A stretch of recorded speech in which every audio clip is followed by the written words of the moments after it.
What is going on, guys? Welcome back to another video. Today we are going to be speed running making stuff, gotta make stuff, the game. Now I know a lot of you guys have been asking about the art block skip. I just figured out how to do it and I'm gonna show you all here today. Alright, here we go.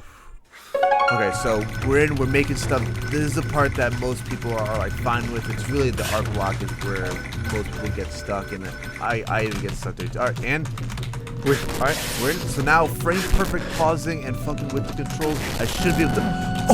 Oh, yes! Yes! Yes! Okay, we are now in the export section. I lost a little bit of time there, but yes!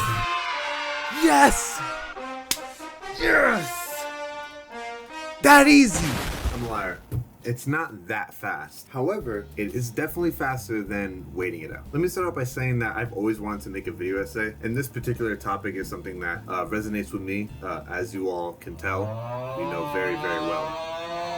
I just think it's a relatable thing. I think you guys could have something to take away from this. I wanted to use an opportunity to check video essay off of my list of things that I want to do in my life. So consider this a motivational commentary video essay about creating. That sounds pretty.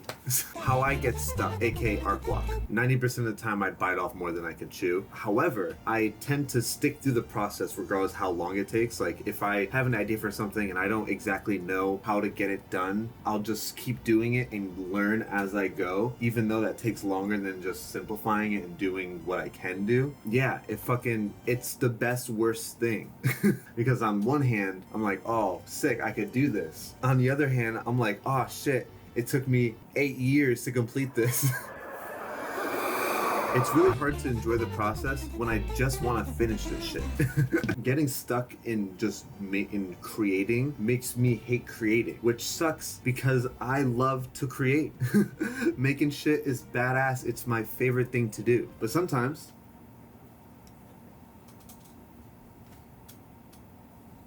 you get caught. I've been working on this one series for over a year now. Because I want it to be as perfect as I can make it, it's gonna take longer for it to be finished. Which isn't necessarily a bad thing, but in reality, nobody cares if it's perfect. Matter of fact, I'm the only person that knows what the perfect version looks like. Someone else can see my shit and think it's fucking badass the way it is. Which brings me to my main point.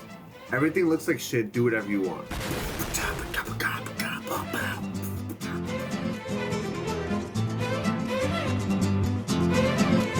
Resources. Listen, everything is free. Everything. Information, software. If you need to know something, you Google it. If you need to know how to do something, you watch a video of somebody doing it and explaining it. I feel like everyone that makes videos online always talks about how, oh, there's resources everywhere. You just gotta go out there and use them. They're 100% right. Like, everybody talks about it. Everybody's like, oh my god, I made my first thing on this, and oh, I remember my first video, I made it on my fucking Samsung TV. There's literally infinite tools online. Anything you need to know, you could get it. If you need a software, you can get it. It's free real estate. And don't say the economy or Iraq or income inequality or racism or Brett Kavanaugh or air pollution. The playing field is so even. Everybody has available resources for anything. Anybody could create whatever they want, video, brand, anything. We're seeing that. We're seeing everybody make whatever they want. Have you been on TikTok at all? It's crazy to see people, like, I don't know, have fucking subtitles on their screen with a green screen background with a fucking, like, bro, the TikTok green screen is better than most video editing software. Just does it for you. You don't even need a green screen for the green screen filter. Are you kidding me? Which brings me to my next point. Low quality isn't a deal breaker. Hey, make sure y'all drink some water. Y'all ever see a TikTok of a screen recording of an Instagram post of a tweet that's a video of somebody recording their laptop screen? And it's always some obscure shit too. It's like a fucking episode of like Survivor. Or how about those TikTok Subway Surfer videos where it's like the Subway Surfer playing or like fucking Minecraft parkour, and then there's like a video of like regular show or like Family Guy or some shit. Or even the fact that bot Minecraft parkour Reddit videos, Reddit stories, get millions and millions of views and likes and shit. Listen, I know the green screen filter looks bad, but I get a lot of my information from people who are just sitting in front of the green screen filter talking about something. Or even like those videos where it's a green screen video and the audio's coming from their speaker, but their mic is picking it up, but we're hearing it in their video, so we just have to hear it that way, and it just sounds horrible. Bro, I don't give a fuck. I'm still gonna listen to that shit. Or, bro, oh, watch this video. Look at this. What is one of your online passwords currently? It is my dog's name and the year I graduated from high school. What kind of dog do you have? I have a Chihuahua Papillon. And what's its name? Jameson. Normalize lying to strangers and making your passwords more complex than information someone can get from you in a 20-second conversation. Okay, let's make a password. It took a whole ass 13 seconds for that video to start. And no hate, because guess what? I watched the whole goddamn thing. And it looked disgusting. It was like Minecraft with a fucking random video on top with the subtitles right in the middle. And then that was stitched by a video that was screen recorded, I think. It was in 3x speed. And then that was stitched into the main video. Bro, that video was so informational. The quality didn't matter. It never matters. Think about anytime there's any drama related stuff and there's videos talking about that. It's always a reaction of a screen recording of screenshots being scrolled through. And we watch it no problem. I'm watching all 16 parts, bro. On the business side of things, no one, like, brand-wise knows what the fuck to do when it comes to making stuff for people on the internet. It's always out of touch. I mean, sometimes they get it kind of right, but for the most part, if you look at any brand account, it's usually they're just following a trend that's already happening and doing their own spin on it. I mean, sometimes it works, but most times it's like, okay, they're only really gonna follow something else. Aside from paid promotion trends, there's no one person that decides what's trending. Like, when I was younger and was always like looking up, oh, how to make YouTube videos, what are some strategies or whatever, like they were always like, oh, you need to have an intro, or like if you want to be a Twitch streamer, you need to have all these fucking borders and fucking transitions and alerts. Bro, you don't even need a webcam border anymore. Like, some of the top streamers just have their fucking just a square. Just a square and then chat scrolling. Nothing. I don't know. I think it's more freeing. Like, people will tell you, oh, I spend 10 hours editing this YouTube video. I gotta make sure my audience doesn't get bored, so I add fucking zoom-ins and subtitles, explosions.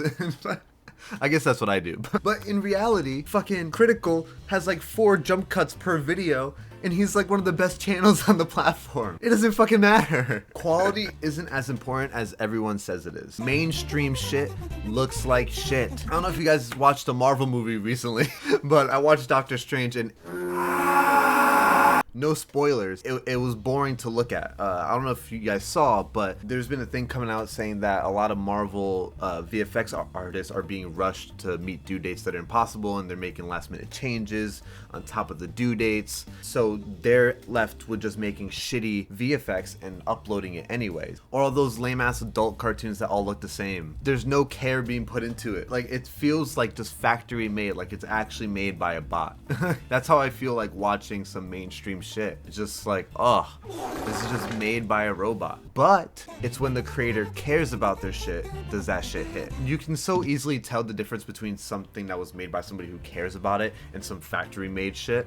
It's literally night and day. It's when a creator makes it more personal and puts a part of themselves into it, and they're drawing from somewhere that they know well, or even something that they just like, that it makes more people drawn to it. That's how that connection is made. It's like, oh, you fuck with that? I fuck with you because I fuck with that. You fuck with that? But what if it's ass? As long as you care about it, it's not ass. And I know, and I know that might be a tough pill to swallow, but as long as you make it personal and make it something that you genuinely fuck with, it's not ass. There's so many people on this planet. I promise you are not the only person that thinks what you like is cool. What about perfectionists? All right. Virgil Abloh did a bunch of lectures, and in all the lectures, he always brings up this one topic, and it's pretty much the idea that it's okay to leave things undone. Here's a clip. I love work in progress. It's another humanity thing. Once I realized that it's okay to not be a perfectionist, all of a sudden I can do a million things at once and like go to sleep at night. And I think I like look at other friends' work who are like super precise and perfectionist, and I realize if I'm just trying to be a perfectionist, that I'm not even thinking anymore. The sort of design process is just going on to find some sort of like space that ultimately actually looks like something else I've seen. And I think it's important to remember that your hand and your brain will tell you when something's finished. and then post-rationalize, make up something afterwards or whatever. So when you're making something and you find yourself at the point of not knowing what to do next, that's when you're done. That is when it's finished. It's finished as soon as you don't know what to add anymore. Everything else after that is just second guessing, and then you're just gonna be comparing it to things that you already know, and that's not gonna help you when it comes to making your own original thing. You're doing yourself a disservice not finishing your work, because when you don't finish your work, then you're not really creating. You gotta ask yourself why you're creating. Create because you like it. However you express yourself is exactly how you're supposed to do it, all right? You don't need to have finished work. You don't need to show anyone anything. If you reach a point where you get stuck, but you know in your heart's heart that it's not finished, then it's not finished. Just make sure you don't beat yourself up or try to rush it out of you. You gotta enjoy the process. High quality, bad quality. Some of the best videos look god awful, all right? They're filmed on the worst phones with the worst audio quality with the most minimal lighting. And it gets me every time. Some of the best music is horribly mixed and it still bumps. It still goes hard. You can make anything look good. You just gotta be passionate. As long as the passion's there, regardless what the final product is, the passion is what translates to the consumer. I hate the word consumer. Consumer is a weird word. The passion is ultimately what translates. You can always make the next one better. It's better to be like, oh, hey man, I saw the thing you made. Oh, that was awesome. I loved it. Oh, thanks, man. Yeah, I kind of wish I added this or took some stuff away, but thank you, man. I appreciate it. Then to be like this. Oh, hey, man, that looks awesome. What are you working on? Oh, thanks. Yeah, it's just this thing I'm making right now. It's not done yet. I don't know if I should add something or take something out, but yeah, thank you. Yeah. Listen, just get it out, all right? If you just get it out and keep going, you're gonna enjoy it so much more. Because the more you finish, the more you're able to look back on your own work, and you're gonna watch yourself and your skills grow as each project comes on, because each project brings on new challenges that you overcome, and you just get better at it, and you start leveling up, and the Skyrim tree starts fucking looking like fucking giant tree root. It's okay to leave it how it is. Just move on to the next one, and whatever you wanted to add or take away, you'll do it in the next one. And then after that, you'll do it to the next one. Quality over quantity always. Listen. I'm not saying just put out easy garbage, all right? I'm saying enjoy what you make. Just don't get yourself stuck in the process, because then it makes it harder to enjoy the process. The more freedom you give yourself, the more fun you'll have. You gotta enjoy the process to fully appreciate the final product. Like with abstract art, you kind of just slap paint on a canvas without thinking about it, and then when you're done, you look at it and interpret it however you want. Sometimes for those tiny decisions, it's better to just put a temporary thing on it and move on to the next one. It doesn't make you any less creative. If you want to be creative, you just gotta create. Isn't that awesome? So yeah, in conclusion, everything looks like shit, do whatever you want.